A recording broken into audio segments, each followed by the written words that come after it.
Techniblogic.com। नमस्कार दोस्तों, टेक्नोलॉजिक हिंदी में आपका बहुत बहुत स्वागत है। आज हमारे पास है लेटेस्ट डिवाइस इन्फिनिक्स की तरफ से, जो है इन्फिनिक्स हॉट 7 प्रो। इन्फिनिक्स काफ़ी धमाल करता जा रहा है। पिछले कुछ महीनों से इन्होंने 2 डिवाइसेस ऑलरेडी लॉन्च किए थे, इन्फिनिक्स स्मार्ट प्लस 3 और S4, जो काफ़ी अच्छे डिवाइस है। काफ़ी कलरफुल बॉक्सेस भी थे और ऐसा ही इसका ऑरेंज कलर का बॉक्स है। बैक साइड में आप देख सकते हैं इन्होंने अलग अलग स्पेसिफिकेशंस मेंशन कर रखी है, जैसे क्वाड कैमराज मिल जाते हैं, 6.2 इंच की HD+ डिस्प्ले मिल जाती है, 4000 mAh की बैटरी मिल जाती है और डिवाइस है मेड इन इंडिया। MRP दे रखी है थोड़ी ज़्यादा, पर अवेलेबल है काफ़ी सस्ता फ्लिपकार्ट के ऑफर के अंदर। आप इसे ले सकते हैं 8,999 में। ये अभी तक का वर्ल्ड का सबसे पहला डिवाइस है जो कि 8,000 या मैं कहूँ 9,000 के अंदर 6 GB रैम और 64 GB की इंटरनल स्टोरेज प्रोवाइड कर रहा है। बॉक्स को फर्दर ओपन करते हैं तो हमें इसके अंदर मिल जाता है डायरेक्टली ब्लू कलर का एक डिवाइस, जो और कलर्स में भी अवेलेबल है।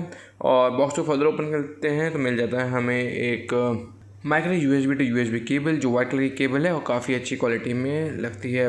फर्दर देखते हैं तो मिल जाता है हमें एक पावर ब्रेक, जो कि नॉर्मल चार्जर है, फास्ट चार्जर सपोर्ट नहीं करता। आगे बढ़ते हैं तो मिल जाता है हमें सिम इजेक्टर पिन और कुछ मैनुअल्स और वारंटी कार्ड वगैरह वगैरह, और साथ के साथ हमें एक स्क्रीन गार्ड जो आप इसके ऊपर डायरेक्टली इंस्टॉल कर सकते हैं, और एक हार्ड केस। क्वालिटी काफ़ी अच्छी है, TPU केस नहीं, हार्ड केस है तो ख़राब नहीं होगा ईजीली। आगे बढ़ते हैं तो इसके अंदर अगर हम बिल्ड क्वालिटी की बात करते हैं और स्टिकर्स मूव करने के बाद देखते हैं तो फ्रंट हमें मिल जाता है इसके एक 6.2 इंचेस का HD+ डिस्प्ले, जिसकी क्वालिटी काफ़ी अच्छी है। और ऊपर इन लोगों ने नॉच दे रखा है। नॉच के ऊपर इन लोगों ने 2 कैमरा दे रखे हैं, जो कि एक 13 मेगापिक्सल का, एक है 2 मेगापिक्सल का, और साथ के साथ अलग अलग सेंसर और एक LED फ्लैश भी दे रखी है। नीचे की तरफ आते हैं तो डिस्प्ले काफ़ी अच्छी है, और उसके नीचे आते हैं तो मिल जाता है हमें ऑन स्क्रीन बैक की, जो कि आप चेंज कर सकते हैं गेस्चर से अगर आप लगाना चाहें तो। नीचे की तरफ आते हैं तो मिल जाता है हमें एक speaker grille, 3.5 audio jack, primary mic और माइक्रो USB पोर्ट, जो कि OTG सपोर्ट करता है। लेफ्ट साइड में आते हैं तो मिल जाता है हमें इसके अंदर एक सिम ट्रे, जो कि ट्रिपल सिम ट्रे स्लॉट है, जैसे कि आप देख पा रहे हैं। इसके अंदर हम 2 माइक्रो सिम कार्ड लगा सकते हैं और साथ के साथ एक SD कार्ड भी डाल सकते हैं। ऊपर की तरफ हमें कुछ भी नहीं मिलता। और राइट साइड में मिल जाता है हमें पावर लॉक की, जिसके ऊपर पैटर्न फील दे रखी है, और एक वॉल्यूम अप और volume down button. Back side पे आते तो मिल जाता है हमें अगेन 2 कैमरास, जो है 13 मेगापिक्सल का, एक 2 मेगापिक्सल का, और डुअल LED फ्लैश दे रखी हैं। इन्फिनिक्स की ब्रांडिंग है और जो फिंगरप्रिंट सेंसर दे रखा है, और हॉट लिखा हुआ है, हॉट 7 प्रो पूरा नहीं लिखा हुआ। बैक पैनल है वो मेटल लगता है मुझे, और ऊपर और नीचे जो है प्लास्टिक का इस्तेमाल किया गया है, ताकि एंटीना बैंड्स का वो काम कर सके।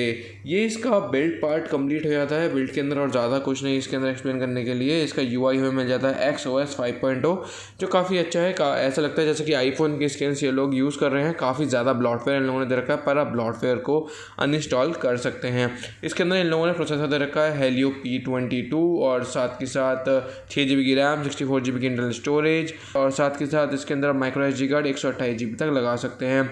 सेंसर्स की बात करते हैं तो इसके अंदर डिवाइस में हर तरह का सेंसर दे रखा है, जायरोस्कोप वगैरह सब दे रखा है, तो आपको सेंसर्स वगैरह की कमी कहीं नहीं मिलेगी, कोई परेशानी वाली बात नहीं है। सेटिंग मेन्यू में आते हैं तो आप देख सकते हैं 4000 mAh की बैटरी है। Helio P22 भी इन लोगों ने जो है 2 GHz पे क्लॉक कर रखा है। Android P का सपोर्ट मिल जाता है। और कैमरा की बात करते हैं तो कैमरा डिसेंट सा है, बहुत ज़्यादा बेहतरीन नहीं, पर प्राइस रेंज के हिसाब से देखा जाए तो ठीक है। फ्रंट कैमरा भी अच्छा है, अलग अलग ऑप्शंस दे रखे हैं, ग्रिड लाइन्स लगा सकते हैं, टाइम स्टैम्प दे सकते हैं, अलग अलग चीज़ें इन लोगों ने दे रखी है। पर डिस्प्ले अगर देखा जाए इस प्राइस के हिसाब से डिवाइस को देखा जाए तो काफ़ी अच्छा है, क्योंकि 4000 mAh की बैटरी दे रहे हैं, और साथ के साथ ये लोग इसके अंदर 6 GB रैम दे रहे हैं, और 6 GB रैम की वजह से डिवाइस काफ़ी स्मूथ हो जाता है, तो उसके अंदर कोई कमी वाली बात रही नहीं। डिवाइस काफ़ी हल्का है, 4000 mAh की बैटरी की बात भी लगता नहीं, 4000 mAh की बैटरी इसके अंदर दे रखी है। आशा करता हूँ आपको ये वीडियो अच्छी लगी हुई। कोई भी प्रश्न है, कोई भी सुझाव है, नीचे कमेंट करके मेरे को बता सकते हैं, मैं आपका रिप्लाई बैक ज़रूर करूँगा। हमारे साथ जुड़े रहें, हमें सब्सक्राइब और लाइक करना ना भूलें। तब तक के लिए टेक केयर एंड सी या।